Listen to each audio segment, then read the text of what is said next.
Ethan had always been a meticulous traveler, carefully choosing his accommodations to fit his curious nature. When he arrived in the quaint town of Millbridge, he found himself drawn to the historic Crescent Hotel, a grand old building that whispered tales of yesteryear. The lobby was adorned with faded portraits and heavy velvet curtains, giving the place an aura of timeless mystery.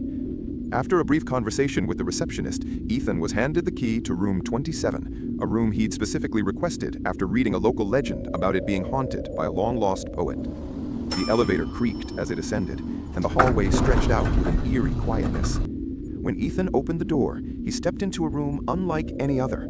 The walls were lined with old books, the air smelled faintly of lavender and cedar, and a window overlooked a garden that seemed untouched by time. That night, Ethan felt a strange comfort.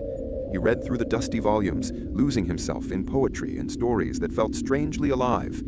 He even noticed a small journal on the bedside table, filled with elegant handwriting chronicling days long gone. Exhausted, he drifted into sleep. Morning came with pale sunlight filtering through the curtains. Ethan dressed and headed down to check out, eager to share his discovery with the staff. But when he mentioned room 27, the receptionist's face twisted in confusion. "Room 27?" she repeated, glancing at the ledger. "I'm sorry, sir, but we don't have a room 27.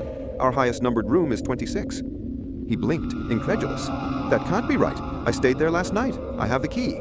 He pulled it from his pocket, a heavy brass key with the number 27 etched clearly. The receptionist took the key, examining it closely. "This isn't one of ours," she said slowly. "Are you sure you checked in here?" He nodded firmly. "I remember the lobby, the elevator, everything. The room was real. It had books, a journal." Her expression softened, but she shook her head.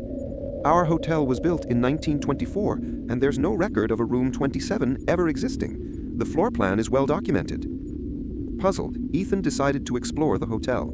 He retraced his steps down the hallway where room 27 should have been, but the numbers on the doors stopped at 26. Instead, a blank wall stretched where the door had been. Determined, Ethan approached the hotel manager. After hearing his story, the manager's eyes grew distant. "There's an old tale about this hotel," he said quietly. "During renovations decades ago, a wing with several rooms was sealed off after a tragic fire. Room 27 was said to be part of that wing. Perhaps you found a way in that no one else has since." Ethan felt a chill. Had he entered some hidden part of the past?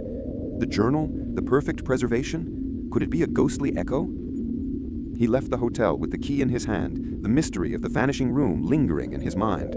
Some places, he realized, hold stories that refuse to fade, waiting for a curious traveler to discover them, even for only one unforgettable night.